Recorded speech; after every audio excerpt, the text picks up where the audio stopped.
Learning a new programming language can be overwhelming in itself, and I know one of my biggest struggles was trying to figure out what language to even start with. So today I want to talk about some of the top programming languages and why you may want to learn them. Now today's video won't be so much of how to choose your first programming languages, because I have a whole video dedicated to that I'll be dropping very soon, in which I'll take you through my process of deciding my first languages. Instead, I want to take a look at these languages individually and discuss what you can do with them, in hopes that it'll be your first stepping stone in thinking about what your first language might be. So let's jump right in. So let's start with SQL, or SQL, which stands for Standard Query Language. So when you think of this language, think of databases, or databases, depending on how you say it: tomato, tomato, caramel, caramel. Yeah, SQL is just used to update or retrieve data from a database, which will in turn be used for analysis. So some people that might use SQL in their profession could be database administrators, data scientists, data analysts, web developers, software engineers. And there are even some non-technical professions that might use this if they find it handy, like say a journalist who is collecting data, because sometimes it can make that process a little bit easier. So SQL is one of those languages that I feel like if you learn it and you go the technical or non-technical route, either way, it won't hurt to learn, because you can learn to apply it in multiple ways. So Java, not to be confused with JavaScript, because a lot of people think it's the same thing when they're first starting out, is an object-oriented programming language. So this just means it centers its design around objects instead of logic and functions. And don't worry if this doesn't make any sense right now, because we'll discuss object-oriented programming in a separate video. Java can be used to build web applications, mobile application, gaming, and more. Now, Java is one of those languages that are in high demand because it's being used across the platform for so many different types of industries, like government, healthcare, of course, tech, and so many others. Now, Java is on the list of more easier languages to learn, but please be aware whenever you hear someone say that, that is relative to you, because what is easy to me may not be easy to you, and vice versa. If you're someone looking to get into Android development, this would be a great language for you to start with. Not to get into Apple versus Android, but since we're here, if Android development doesn't sound appealing to you and Apple sounds more intriguing, Swift is a great language for that. Now, of course, Swift was developed by Apple and it was released in 2014. It is used by iOS developers to create iOS apps such as Lyft, WhatsApp, Twitter, and so many more popular apps that you use today. So if you're looking to get into Swift, I highly recommend an iPad app called Swift Playgrounds. And when you go and download it, you'll see that yes, it is designed for children, but I know a lot of adults who have actually used this to learn Swift or get that introduction to Swift, including myself, and I find it very helpful and it's kind of fun. In fact, I actually have a coworker who said that he learned more from Swift than he did from one of the courses he had to take as a CS major in college. And that should tell you a lot. And he started recommending Swift Playgrounds to others who were looking to get into the coding space. So whether you're looking to work for a big company who uses Swift to develop their platforms, or you're looking to develop your own personal app to put on the Apple market, Swift is an amazing place to start. Good old JavaScript.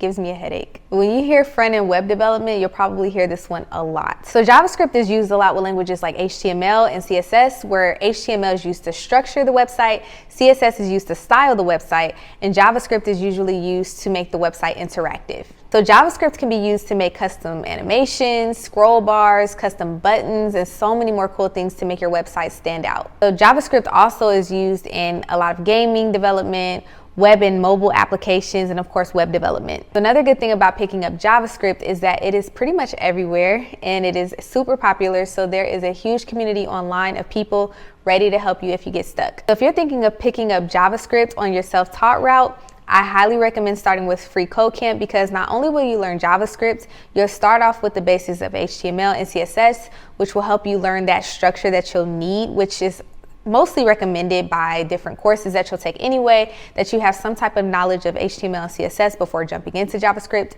so that you can better implement it when you get to that point. And Free Code Camp, you guys have heard me talk about it before. I love Free Code Camp. It's an interactive platform, so you're actually doing while learning. Now, the last program I want to talk about today is Python.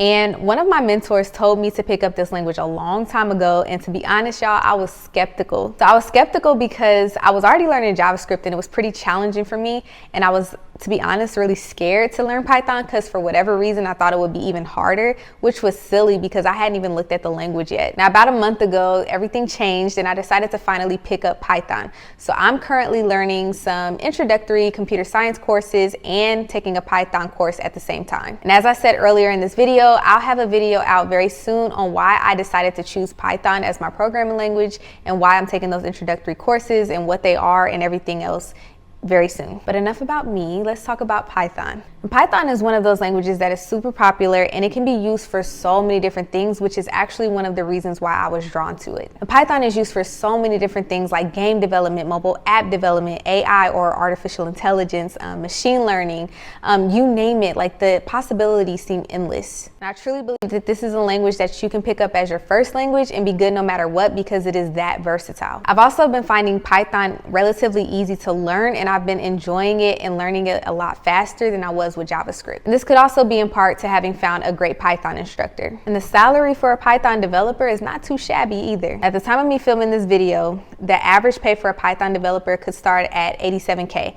Now, of course, this comes with experience and increased knowledge and, skill set, but the average pay could be upwards of $160K or more. So if you're looking for a good coding language that will stretch across many facets of the coding space, Python is a great place to start. Okay. So now that we've covered all that, I'll leave you with this. No language is the wrong language to start with because all the languages that I named today and many that I didn't are very beneficial and they can aid you when you're going to learn your second and third languages. I will say it does help to have a clear vision of what your coding goals are, like where you want to ultimately end up or why you want to code, because that could help when you're thinking about what your first language should be.